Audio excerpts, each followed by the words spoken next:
Confusing words and action number 3. Learning English through pictures. Let's go! Here is the last set of words that we're doing today. 51, legible, readable, all the way to 60. Weather and climate. Let's get going, people. Oh, I also learned how to snap my fingers. Finally, all the other snapping finger things, they were all my mother's sound effects. Thank you, mother. Alright, she's not home. Alright, first off we have these words, 51, legible and readable. So first off, the definition is able to read. Like legible, it means that you can read it. But when something is readable, that means you understand the meaning, but yeah, you understand the meaning. Something legible doesn't mean you understand its meaning though. The sheet of paper seems to be blank, but when you warm it gently over a candle, the secret writing on it becomes legible. This writing seems to consist of a lot of complicated facts and figures. It may be legible, but it doesn't mean it's readable. Best way to foolproof someone. I suppose that's the best way to foolproof someone. Alright, next up we have these words. We have the words luxuriant and luxurious.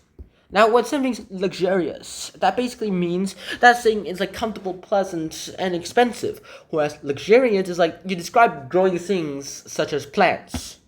Get it? Good. Here's the example. Mary has just seen an advertisement for a big hair competition and decided to enter. The prize goes to the contestant with the largest and most luxuriant head of hair. The prize is a weekend in the most luxurious hotel in Paris, plus an appointment with the world-famous hairdresser, Alphonse, in case she thinks it's time to change her style. Alright, next up we have these words. We have the words menial and manual.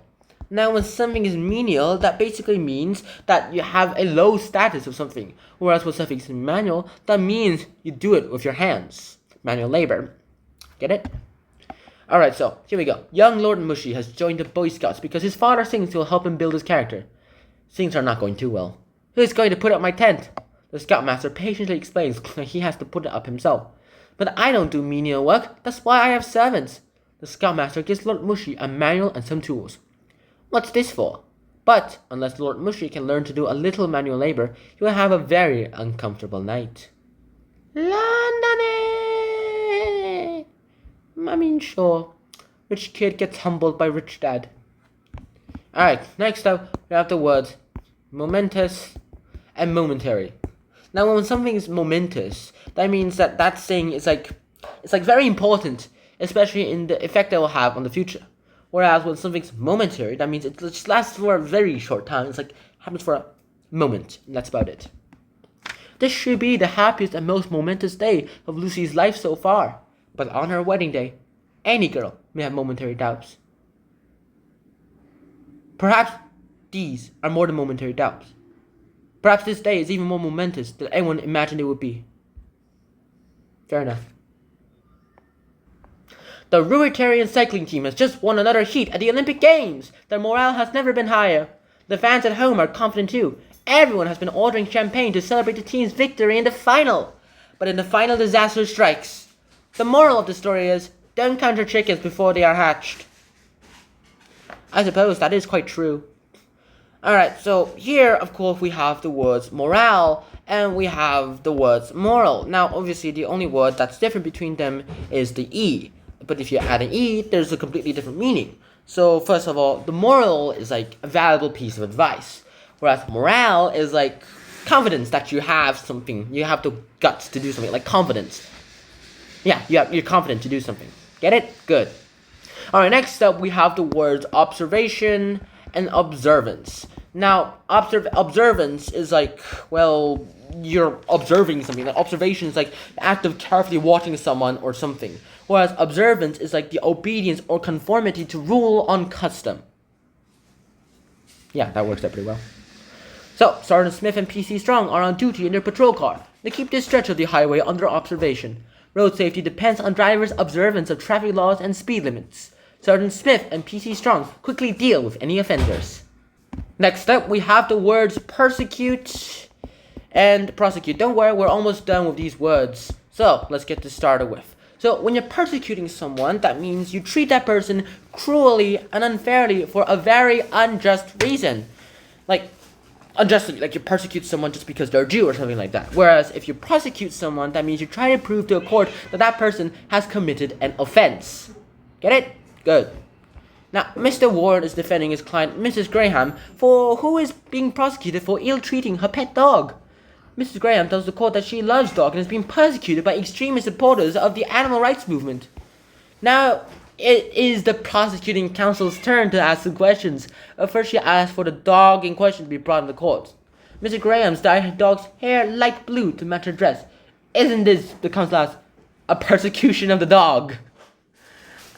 I mean, fair enough. You dye a dog's hair fur like blue. It works out pretty well. Alright, next up we have the words wages and salary. Now, your salary is like the amount of money that is paid yearly, whereas wage is like the money paid to manual labor workers. Perfecto, if you ask me. Perfecto. So, like, salary is like for those people who don't do manual labor, the ones who get paid yearly, like the ones, how much money they get paid every year. Of course, they still get their checks, but how much they're being paid every year, that works out in their favor. Now, there's a Mr. Hector Havering. He owns Havering's Hotel, employs many people, and is very rich. This is Miss Antonia Smart. She's employed by Mr. Havering at a salary of $200,000 a year to manage the hotel. This is Juanita Gonzalez. She is one of the cleaners who work in the hotel. Her wages are $300 a week.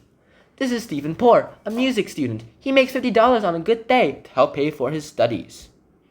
Alright, next up, we have the word sport and sports. Now, sport is like the activity for competition, whereas sport is like the plural of sports. There's no difference between them, except one's a plural of the other. So, with that out of the way, we have to keep going on about this. Like sport, like I do swimming as a sport, whereas there's a host of sports commentators and journalists. Sportsmen and sportswomen from all over the world gathered in Beijing in 2008 for the Olympic Games.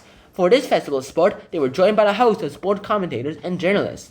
It was a particular thrill for one young sports writer from the Daily Bugle. Brah. He was able to watch his sister Marion win a gold medal in the long jump. And the last word for today, we have climate and weather. Now, climate of something is like the conditions yearly, whereas the conditions yearly, the yearly average, whereas weather is like the conditions hour by hour. And that's just about it. The island of Tobago has a very pleasant climate. Tourists love it. It's not difficult to forecast the weather in Tobago. The sun shines 365 days a year. Every second Thursday, it rains very hard for 1 hour, starting at 4 o'clock in the afternoon.